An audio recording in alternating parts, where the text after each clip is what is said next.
Tidak bisa kita berpikir dengan akal kita, Ustaz. Oh, nggak bisa. Apalagi dengan kebijakan itu, misalnya kan dia berpikir, oh ini penyebabnya banyak anak terus divasektomi, Masya Allah.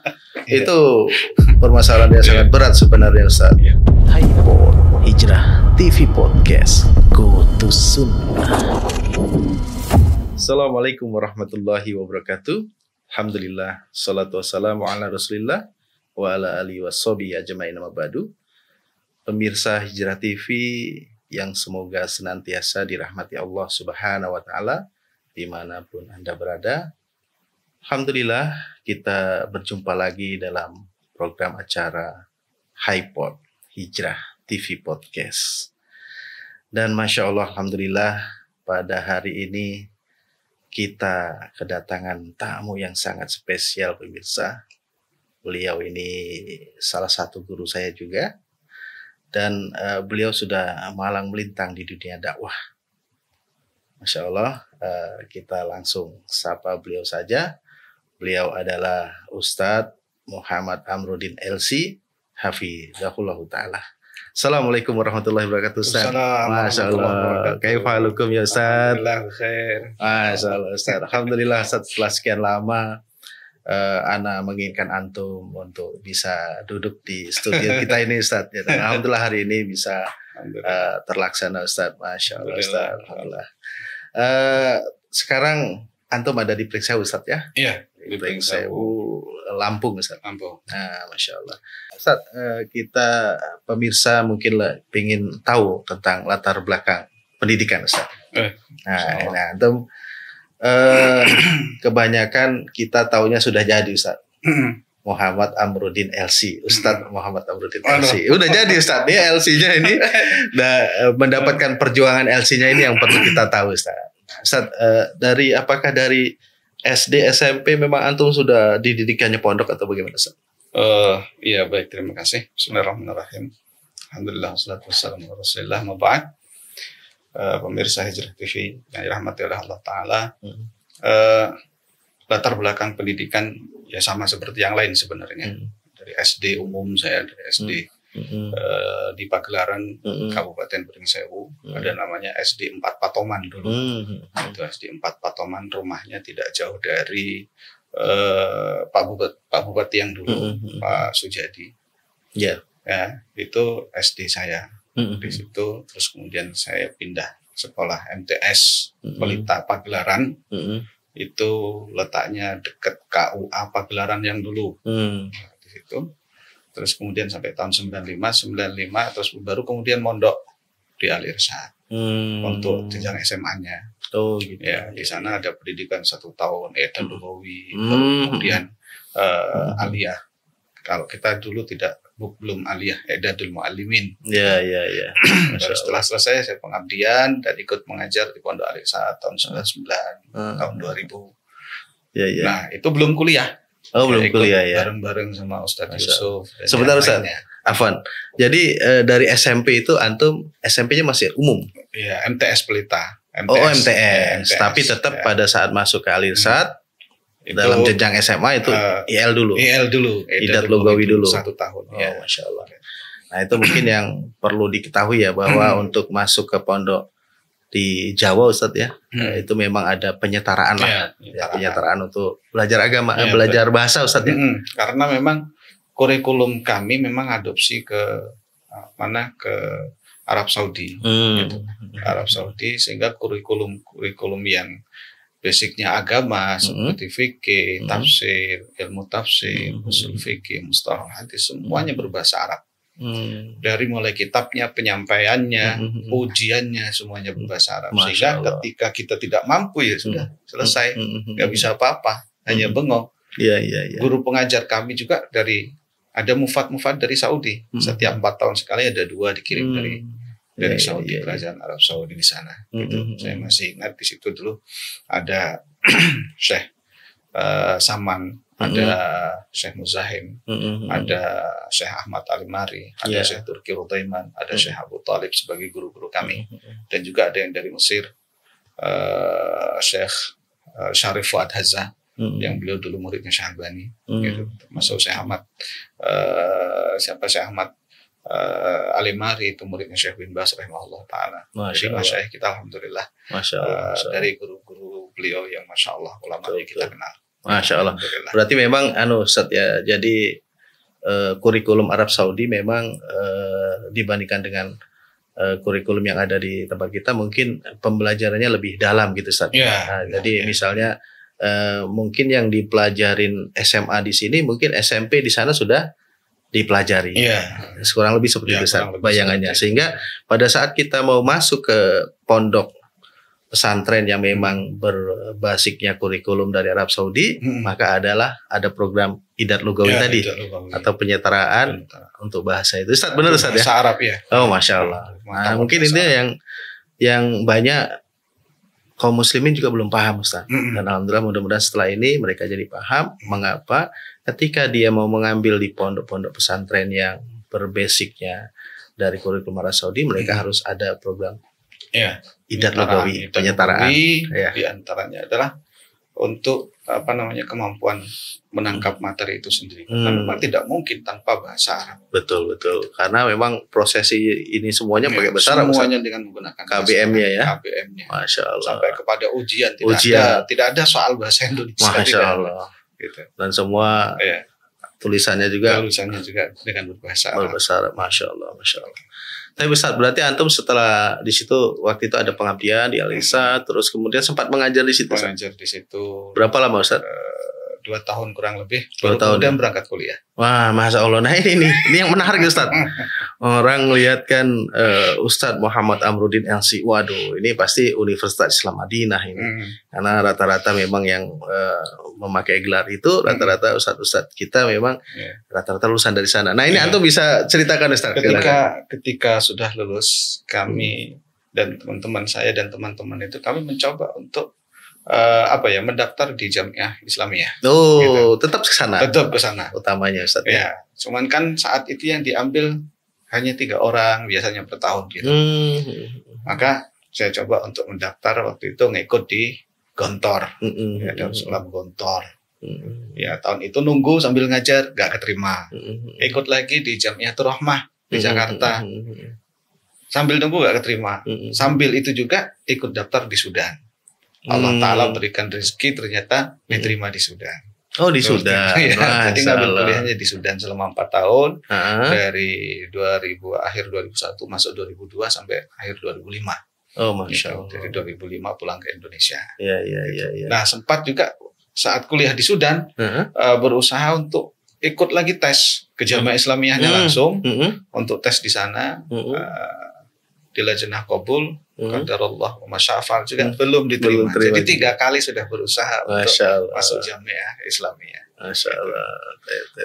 Tapi Ustaz, menarik Ustaz kalau melihat latar belakang antum ini dan dengar Ustaz. Setelah lulus itu antum langsung menikah Ustaz? Iya. Langsung menikah. Nah itu bagaimana ceritanya Ustaz? Karena menarik sepertinya Ustaz.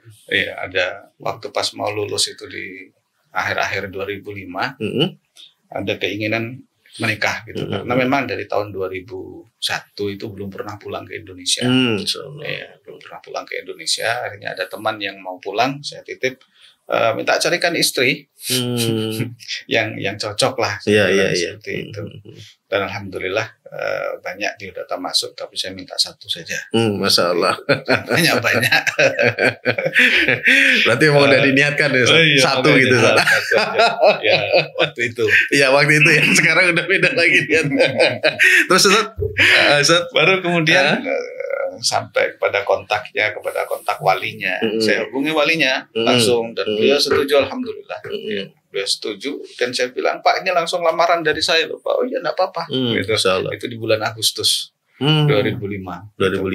Terus di bulan November beliau nanya, kapan kamu siap pulang nikah? Nah, itu calon mertua waktu itu. Masya Allah. Saya bilang, kapan saja insya Allah saya siap Pak.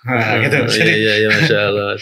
Dan alhamdulillah Allah berikan rezeki di haji tahun 2005 itu ya, kerja untuk jamaah haji Indonesia melalui kedutaan Indonesia yang disebut dengan Temus Tenaga Musiman, tenaga para mahasiswa dari Timur Tengah, saya termasuk bagian di situ, dan pulang di bulan Februari, ya di rumah 4 hari langsung ngomong ke orang tua. Orang tua juga belum tahu kalau saya mau menikah. Iya, iya. Insya Allah tanggal 26 Februari saya mau menikah. Kaget. Masya Allah. Masya Allah. Nah, kelamarnya kapan? Sudah pernah ketemu belum? Belum, saya bilang. Masya Allah. Tapi yakin insya Allah, karena ya rekomendasi lah saya bilang dari teman-teman, insya Allah baik, agamanya bagus, gitu, akhlaknya baik, orang tuanya bagus dan seterusnya. Masya Allah, menarik Ustaz. Antum menikah 26 Februari. Ana menikah 14 Februari Ustaz. Di tahun yang sama 2005. Masya Allah. Masya Allah. Tapi kayaknya anak kalah produktivitas ini Ustaz. Ngomong-ngomong, antum sekarang anak berapa Ustaz? Afwan. Anak dari istri itu ada 10, alhamdulillah. Masya Allah. 10. Terus kemudian Allah ambil 1. Masya Allah. Yang pertama di usia 10 tahun. Ini tahun 2016. Terus kemudian kemarin alhamdulillah ngisi lagi, tapi Allah belum izinkan untuk dapat lagi keguguran di usia 2 bulan. Insya Allah. Seperti itu. Jadi 10 dengan 1 istri Ustaz? Dengan 1 istri. Masya Allah. Nah ini bisa jadi teladan Ustaz. Baru 10 Mas, baru 10 ya, jadi masih ada kesempatan lain. Masya Allah Ustaz. Ustaz, kalau lihat dari anak antum, Masya Allah ada 10 ya. Artinya banyak sih orang tua yang menginginkan juga banyak anak. Cuman di sisi lain Ustaz, ini kemarin ada juga yang sedang viral Ustaz, tentang yang penerima bantuan tapi harus di vasektomi itu Ustaz. Nah itu bagaimana Ustaz itu secara syar'i ya? Kalau orang berpikir kan pakai logika, iya juga ya. Itu yang menyebabkan dia susah karena banyak anak gitu. Tapi kita harus tahu juga, mungkin kaum muslimin juga harus paham dari sisi syariat itu bagaimana Ustaz. Betul Ustaz. Wallahu a'lam, secara tidak langsung itu kita berbicara masalah akidah, masalah keyakinan gitu. Betul Ustaz. Keyakinan seorang hamba kepada Allah Azza wa Jalla. Bahwa semua yang hidup di muka bumi ini rezekinya sudah ditanggung oleh Allah Subhanahu wa taala. Wa ma min dabbatin fil ardi illa 'ala Allahi rizquha. Tidak ada binatang melata di muka bumi, melainkan rezekinya sudah ditanggung oleh Allah. Apalagi manusia yang diberikan perasaan, diberikan akal dan seterusnya untuk berusaha mencari rezeki dan diperintahkan oleh Allah untuk itu. Binatang saja ditanggung Ustaz ya? Iya. Masya Allah. Jadi binatang ditanggung oleh Allah Azza wa Jalla. Kalau kita melihat seperti ikan paus, sebegitu besarnya, dalam sehari butuh berapa? Ditanggung oleh Allah Azza wa Jalla. Apalagi manusia. Apalagi manusia. Apalagi manusia. Kalau manusia mencarikan rezeki untuk manusia, diserahkan kepada mereka, otomatis nggak bisa. Iya betul Ustaz. Otomatis nggak bisa. Iya benar-benar. Tapi dalam akidah Islamiyah kita, yang menanggung rezeki itu Allah Azza wa Jalla. Nggak ada hubungannya dengan manusia. Manusia perantara. Betul. Ya, rizkinya anak, kalau bukan rizkinya bapak, walaupun dia yang mencari, yang nyuapin ke mulut anak itu ya bapak. Gitu loh. Betul, itu rizkinya anak. Betul. Sama kayak rizkinya bapak, itu bisa perantara dari anak. Betul. Anak lahir. Karena anak lahir, banyak orang datang, bawa roti, bawa martabak. Apa anak lahir itu yang makan martabak? Kan nggak mungkin. Bapaknya yang kenyang. Gitu kan. Bawa ayam disembelih, bapaknya yang kenyang. Rezeki dari siapa? Perantara dari anak. Begitu juga sebaliknya. Masya Allah. Allah Ta'ala mengatakan dalam Al-Quran, surat Al-Isra ayat 31. Wala taqtulu awladakum khasyata imlaq. Nahnu narzuquhum wa iyyakum. Jangan kalian bunuh anak kalian karena takut miskin. Nah, kami Allah yang memberikan rezeki pada mereka, juga yang memberikan rezeki pada kalian. Iya, betul. Jadi jangan khawatir punya anak, nah, gitu kan? Dia. Kalau secara matematis, iya mungkin kita hitung-hitungan. Gaji 3 juta, buat makan satu rumah 2 juta, buat sekolah anak belum, buat sangu anak per hari mereka sekian, nggak cukup. Loh, terus dari mana, gitu loh? Yang lain dari mana? Allah yang memberikan rezeki dari jalan yang tidak disangka-sangka, dengan caranya Allah Azza wa Jalla. Tapi keyakinan ini harus betul-betul kita pupuk di dalam diri kaum muslimin. Jangan pernah takut miskin, dan kita tidak tahu ke depan kita di mana. Dalam kehidupan rezeki itu bukan 1 tambah 1 sama dengan 2. Bisa 1 tambah 1 sama dengan 1, bisa 1 tambah 1 sama dengan 200. Masya Allah. Karena Allah Subhanahu wa taala yang memberikan rezeki, bukan diserahkan kepada manusia itu sendiri. Betul Ustaz. Dan Masya Allah ya, tidak bisa kita berpikir dengan akal kita Ustaz. Nggak bisa. Apalagi dengan kebijakan itu, misalnya kan dia berpikir, oh ini penyebabnya banyak anak, terus divasektomi. Masya Allah. Itu permasalahan yang sangat berat sebenarnya Ustaz. Mudah-mudahan nanti ada dari instansi terkait yang memberikan masukan-masukan, pencerahan kepada mereka yang punya kewenangan, ya Ustaz, sehingga tidak terjadilah hal-hal yang seperti itu, yang istilahnya yang di syariat juga sudah diatur seperti Ustaz. Masya Allah. Tapi Ustaz, kita sudah berbicara tentang latar belakang antum. Nah sekarang kegiatan antum Ustaz ini kita belum pada tahu nih Ustaz. Biar teman-teman di Hijrah TV juga dan pemirsa Hijrah TV tahu kegiatan antum sekarang ini kabarnya jadi mudir Ustaz ya. Mudir itu apa? Mudir itu nah soalnya saya nggak dapat undangan ini Ustaz untuk makan-makannya jadi padahal Ustaz dijelaskan Ustaz. Iya. Saat ini kegiatan dan kesibukan di Pringsewu, tepatnya di Pondok Pesantren Al Hidayah. Pondok Pesantren Al Hidayah Pamenang Pringsewu. Gitu. Dan diberikan amanah oleh Allah Ta'ala untuk mengasuh pondok tersebut per tahun 2023 sampai sekarang. Saya belum lama bergabung di Pondok Al Hidayah dari sebelum pandemi COVID-19 di tahun 2019 itulah. Sebelumnya saya ada di Kota Gajah di Pondok Mutiara Ilmu. Terus kemudian di tahun 2023 diberikan amanah untuk turut mengasuh pondok tersebut, ya menjadi bagian pimpinan di situ sampai hari ini. Gitu. Alhamdulillah. Masya Allah Ustaz. Jadi sekarang sudah jadi mudir nih, Ustaz. Pemimpin Pondok Pesantren Al Hidayah Pringsewu. Pamenang Ustaz ya? Pamenang. Oh, Masya Allah. Itu amanah Mas. Itu berat itu. Oh, Masya Allah. Umat masalahnya. Iya betul Ustaz. Dan insya Allah melalui media ini kami juga ingin memberikan kontribusi Ustaz. Alhamdulillah. Mudah-mudahan dari media ini akhirnya kaum muslimin tahu ternyata di Pringsewu ada Pondok Pesantren Sunnah yang bermanhaj salafus saleh. Ya Ustaz, mungkin antum bisa ceritakan Ustaz sekarang udah berapa santri yang ada di sana Ustaz? Anak ingat perkataan Ustadz Amin Nurbaif. Iya, boleh. Pada waktu itu berkunjung ke tempat kami. Oh, Masya Allah. Alhamdulillah. Ya, Alhamdulillah. Ternyata di Lampung ada mutiara tersimpan. Masya Allah. Indah sekali ungkapan beliau. Di Lampung ada mutiara tersimpan. Masya Allah. Pondok Pesantren Al Hidayah Pamenang. Masya Allah. Gitu. Jadi terus kemudian beberapa waktu yang lalu, seminggu yang lalu mungkin Ustadz Agus Hasan Basori yang dari Malang Al-Um, alhamdulillah ziarah dan mampir kami di jalan beliau ke Bengkulu. Masya Allah. Dan beliau sangat bahagia sekali terlihat dan kemudian kami minta untuk memberikan tausiah kepada santri-santri kami dan masyarakat sekitar. Alhamdulillah. Untuk murid saat ini yang mukim itu ada 930 sekian santri. Itu yang mukim dari jenjang SMP, SMA. SMP sampai SMA. SMP dan SMA, putra dan putri. Putra-putri. Dengan yang tidak mukim, TK dan SD kurang lebih 1.200-an. Masya Allah. Nah ini yang tadi disebutkan oleh Ustadz Ami dan Ustadz Basori ya. Agus Hasan Basori. Agus Hasan Basori sebagai mutiara yang tersimpan di Lampung. Masya Allah. Itu membahagiakan. Iya, Masya Allah. Dan mudah-mudahan ini juga jadi kaum muslimin tahu Ustaz.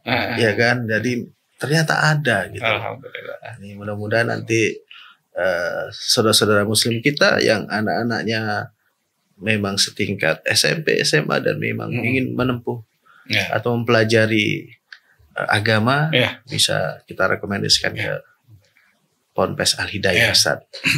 Masya Allah, Masya Allah. Ya, sebagai informasi saja memang di pondok kami itu mengadopsi Islam terpadu ya, yang menggabungkan antara kurikulum diniyah dan kurikulum umum. Jadi IT ya? IT. Ya. Yang kami maksud di sini adalah berusaha semaksimal mungkin kurikulum diniyah diajarkan 100%, kurikulum umum diajarkan 100%. Oh, Masya Allah. Jadi ada keseimbangan Ustaz. Iya, seimbang.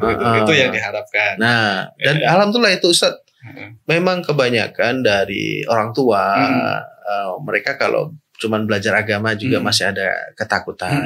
Ya, nanti kerja di mana? terus kuliahnya. nanti setelah lulus kuliah di mana. Nah, ini solusi nih Ustaz buat orang tua yang menginginkan anaknya tetap pintar agamanya, kemudian bisa melanjutkan ke jenjang berikutnya. Dan ini insya Allah solusinya Ustaz. Karena siapa yang nggak pengen anaknya paham agama Ustaz? Semua orang tua pengen Ustaz.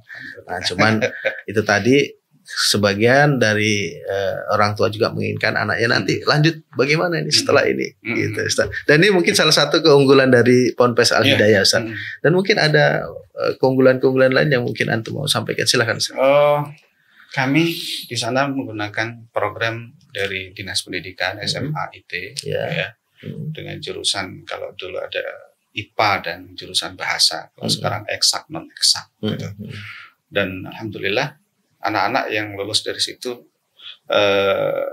banyak juga kuliah di perguruan tinggi, baik itu umum ataupun diniyah, Libya, SPDI, dan seterusnya. Yang umum ya ke Unila, Masya Allah. Terus kemudian ada yang ke UGM, ada yang ke Sriwijaya, Masya Allah. Ada yang mengambil, ada jadi polisi, ada yang pengen jadi pengacara, Masya ada Allah. yang Masya Allah. mau ngambil, pengen jadi, saya tanya kemarin kamu pengen jadi apa? Saya pengen jadi hakim. Masya Allah. Ada yang ngambil jurusan internasional. Masya Allah. Masya Allah.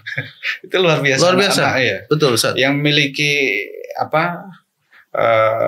keinginan di kuliah umum silahkan. Tapi pesan saya kepada mereka, jadilah yang soleh gitu. Siapapun dirimu gitu. Ya betul Ustaz. Karena nggak semua yang lulusan pondok harus jadi ulama. Nggak harus jadi ustadz. Betul, Tapi mereka harus tetap berkiprah untuk umat dan masyarakat. Minimal Ustaz. Untuk keluarga mereka. Betul Ustaz. Dan Masya Allah nanti tercipta generasi-generasi yang bermanhaj salaf.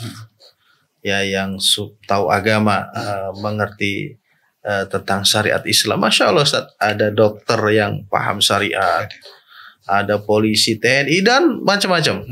Itu indah sekali Ustaz. Sehingga tidak ada penyalahgunaan wewenang dan lain-lain Ustaz. Masya Allah, itu luar biasa. Dan tentunya yang melanjutkan di jalur agama juga Libya Ustaz. UIM mungkin? Di UIM ada tercatat santri kita ada 4 anak. Masya Allah, alhamdulillah Ustaz. Ini itu sudah banyak sekali. Dan kita sedang ada proses untuk muadalah akreditasi dengan Universitas Islam Madinah. Ini sedang proses Pak? Iya, dan sudah goal sih, hanya sudah menunggu pengumuman. Jadi nanti lebih ke kuota yang ditambah atau bagaimana Ustaz? Mudah-mudahan. Setelah lulus muadalah ini? Iya, mudah-mudahan. Masya Allah, alhamdulillah. Mudah-mudahan nanti ke depan lebih banyak lagi jatah kita untuk santri-santri kita ke sana Ustaz. Tapi Ustaz, dalam perjalanan pondok pesantren Ustaz, itu pasti banyak sekali ya kendala-kendala, hambatan, rintangan, tantangan Ustaz. Nah, itu kalau yang antum rasakan di Ponpes Al Hidayah semenjak berdirinya itu bagaimana Ustaz? Kalau semenjak berdirinya saya tidak mengikuti ya Mas. Iya. Tapi walaupun sedikit tahulah sejarah berdirinya. Saya masuk di situ itu dari tahun 2019. 2019 sampai hari ini kurang lebih 6 tahun. Gitu. Tantangan hambatan secara umum tidak ada sih sebenarnya dalam pengelolaan. Karena yang namanya gesekan sesuatu yang lumrah sebenarnya. Hanya mungkin komunikasi yang baik itu menjadi solusi dan kembalikan kepada hukum Allah dan Rasulnya, itu yang menjadikan kita itu adem. Dalam setiap perselisihan kita kembalikan ke situ yang membuat kita ini nyaman gitu ya. Itu. Adapun masalah internal ya mungkin tetap ada. Sehingga bagaimana kita menyikapinya yaitu dikembalikan kepada masing-masing. Betul Ustaz. Yang penting bagaimana kita menyikapinya Ustaz. Insya Allah kalau kita menyikapinya dengan baik ya selesai juga dengan baik. Karena ya namanya di organisasi kepalanya banyak Ustaz. Iya kan? Banyak komen lah. Banyak. Sama sekarang ini banyak kepala banyak komen. Ya itu sudah biasa lah ya. Kalau manusia tidak ada masalah ya sepertinya agak lucu Ustaz ya. Jadi itu masalah-masalah yang biasa dan kemudian tentunya bisa diselesaikan dengan baik Ustaz. Ustaz, kita pengen tahu juga nih target-target apa sih sebenarnya yang diterapkan kepada santri-santri kita ini Ustaz, yang harus mereka capai Ustaz dalam pembelajaran Ustaz. Kalau idealnya sih Santri lulusan Pondok Pesantren Al-Hidayah idealnya yang kami harapkan itu ya hafal Quran, bahasa Inggris pinter, bahasa Arab pinter, gitu kan ya. Anaknya soleh. Oh, Masya Allah. Yang udah diterapkan Ustaz? Itu harapannya. Oh, harapannya itu ya. Harapan. Iya. Seperti itu. Ya, nah, untuk mencapai harapan itu Ustaz? Pencapaiannya alhamdulillah. Alhamdulillah ya. Untuk nilai anak-anak ya cukup, alhamdulillah bagus. Untuk penerapan bahasa Arab, insya Allah ketika antum ke sana ketemu siapapun santri, ya, Masya Allah, silahkan ajak mereka dengan berbahasa Arab. Masya Allah, Masya Allah. Jadi memang di lingkungannya sudah ya, itu memang penerapan kami. Metode yang kami terapkan untuk pembelajaran bahasa Arab untuk anak-anak Idad Lughawi ya, itu karena kami tahun kemarin masih menggunakan Idad Lughawi dan kelas itu masih ada saat ini. Dan tahun depan ini tidak lagi. Karena tuntutan zaman. Oh gitu. Dan kita juga harus bisa merubah model dan metode. Untuk tahun depan langsung SMA kelas 10. Langsung ya Ustaz ya. Tidak pakai Idad Lughawi lagi. Nah, itu kami terapkan metode pembelajaran guru tercanggih di dunia. Oh gitu Ustaz. Siapa guru tercanggih di dunia? Gimana Ustaz? Tahu nggak guru tercanggih di dunia? Iya Ustaz. Bukan. Sama Ustaz. Ibu ya, Masya Allah. Walaupun ibu gak sekolah sama sekali, dia guru paling hebat sepanjang sejarah. Masya Allah. Anak baru lahir diajak ngomong, bisa nggak anak jawab? Nggak bisa. Nggak bisa. Cuman ibunya yang bisa. Cuman ibu ngomong, dijawab sendiri, ngomong jawab sendiri. Tapi bahasa ibu masuk ke dalam hati. Masya Allah. Betul. Masuk di dalam akal. Ketika anak marah besar yang keluar bahasa ibu, walaupun kita tiap hari ngomong bahasa Indonesia, tapi sudah ditanamkan bahasa Jawa oleh ibu. Jawa keluarnya Jawa. Ya. Ibunya bahasa Lampung setiap hari sampai anak ini mengajak dewasa. Ketika tiap hari komunikasi pakai bahasa Indonesia dalam kondisi-kondisi bahagia, dalam kondisi sedih, marah yang sangat, itu bahasa Lampung keluarnya. Bahasa ibu luar biasa. Dan nggak pernah ibu itu bosan walaupun anak nggak bisa jawab. Betul. Anak bayi umur setahun diajak ngomong nggak jawab. Benar. Tetap ibu dengan sabarnya. Emang luar biasa. Senyum dan itu metode yang kami terapkan untuk pembelajaran bahasa Arab di situ. Mungkin beberapa santri pertama kali masuk 1-2 bulan itu stres. Ini bahasa Arab mulu. Tapi subhanallah diajak bicara langsung nyambung. Langsung. Bulan ketiga sampai saya bandingkan antara kelas 9 dengan Idad Lughawi baru 2 bulan setengah. Setara kemampuan mereka. 2 bulan setengah dengan 2 tahun setengah. Setara kemampuan mereka. Gitu. Ini luar biasa. Dan mungkin itu baru sekitar 2 tahun ini kami terapkan. Ya, mungkin lebih ke metode Ustaz ya. Metode pembelajaran ke santrinya Ustaz ya. Sekarang ini mungkin banyak metode-metode yang bisa 2-3 bulan sudah lancar berbahasa Arab. Nah, mungkin itu akhirnya kebijakan itu untuk menghapus IL gitu Ustaz ya, Idad Lughawi. Oh, Ustaz. Tapi tidak ada kendala sejauh ini Ustaz? Tidak ada kendala. Masya Allah. Alhamdulillah. Alhamdulillah. Nyaman gitu. Artinya ini nanti bisa membuka peluang bagi yang dari SMP umum untuk bisa lebih cepat beradaptasi lagi. Dan tidak harus menempuh 1 tahun. Tidak harus menempuh 1 tahun. Dan makanya kemudian langsung kita buka kelas 10. Tidak Idad Lughawi lagi. Ya Ustaz. Tapi tidak ada pengabdian di situ Ustaz? Tidak ada. Di SMA. Mulai tahun ini kami hapus. Oh, tahun kemarin masih ada. Oh iya. Tahun ini tidak ada lagi. Sudah dihapus ya. Ya karena memang ini Ustaz ya, mungkin tuntutan zaman juga. Iya, Masya Allah. Tapi Ustaz, menarik ini bincang-bincang dengan antum Ustaz tentang Pondok Pesantren Al-Hidayah. Mungkin nanti untuk pemirsa Hijrah TV yang memang ingin mengenal lebih jauh dan mungkin ingin mendaftarkan anaknya di Pondok Pesantren Al-Hidayah, bisa menghubungi nomor di bawah ini Ustaz ya. Siap. Nanti bisa diberikan kontak personnya untuk di Pondok Pesantren Al-Hidayah supaya bisa para pemirsa yang ingin menghubungi Pondok Pesantren Al-Hidayah bisa. Masya Allah Ustaz, ini syukran jazakumullah khairan wa barakatuh Ustaz atas ilmu yang telah antum sampaikan kepada kami dan atas waktu yang udah antum luangkan sehingga bisa hadir di studio kita. Sama-sama, barakallahu fikum. Wa fikum barakallahu Ustaz. Baiklah pemirsa, akhirnya waktu juga yang membatasi pertemuan kita. Insya Allah kita akan berjumpa di lain kesempatan dalam program dan acara yang sama. Kita tutup dengan doa kafaratul majelis. Subhanakallahumma wa bihamdik, Asyhadu an la ilaha illa anta astaghfiruka wa atubu ilaik. Assalamualaikum warahmatullahi wabarakatuh. Hijrah TV Podcast, Go to Sunnah.